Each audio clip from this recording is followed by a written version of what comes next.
തിരുവനന്തപുരം വർക്കലയിൽ ഗൃഹനാഥനെ ലഹരി മാഫിയ വെട്ടിക്കൊലപ്പെടുത്തിയ കേസിൽ മൃതദേഹവുമായി ബന്ധുക്കളുടെ പ്രതിഷേധം. വർക്കല പോലീസ് സ്റ്റേഷന് മുന്നിൽ മൃതദേഹം വച്ച് ബന്ധുക്കൾ പ്രതിഷേധിക്കുകയായിരുന്നു. കേസിൽ പ്രതികളെ അറസ്റ്റ് ചെയ്യാൻ പോലീസ് തയ്യാറാകുന്നില്ലെന്ന് ആരോപിച്ചായിരുന്നു പ്രതിഷേധം. തിരുവനന്തപുരം മെഡിക്കൽ കോളേജിൽ നിന്ന് മൃതദേഹം ഏറ്റുവാങ്ങിയ ബന്ധുക്കൾ വർക്കല പോലീസ് സ്റ്റേഷന് മുന്നിലെത്തി പ്രതിഷേധിക്കുകയായിരുന്നു. ഷാജഹാനെ കൊലപ്പെടുത്തിയ ലഹരി മാഫിയ സംഘങ്ങളെ പോലീസ് അറസ്റ്റ് ചെയ്യാത്തതിനെതിരെയായിരുന്നു പ്രതിഷേധം.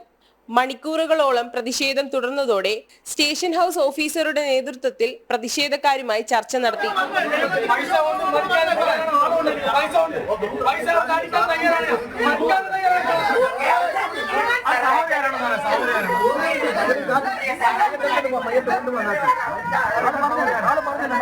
സംഭവം നടന്ന് 3 ദിവസങ്ങൾ പിന്നിടുമ്പോഴും പ്രതികളെ പിടിക്കാൻ കഴിയാത്തത് പോലീസ് കാര്യക്ഷമമായി പ്രവർത്തിക്കാൻ കഴിയാത്തതിനാലാണെന്നാണ് ബന്ധുക്കളുടെ ആരോപണം.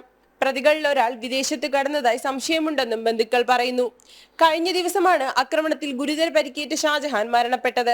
വർക്കലയിലെ ലഹരി മാഫിയ സംഘങ്ങൾക്കെതിരെ പോലീസിൽ പരാതി നൽകിയതിൽ പ്രകോപിതരായ മാഫിയ സംഘം പതിയിരുന്ന് ആക്രമിക്കുകയായിരുന്നു.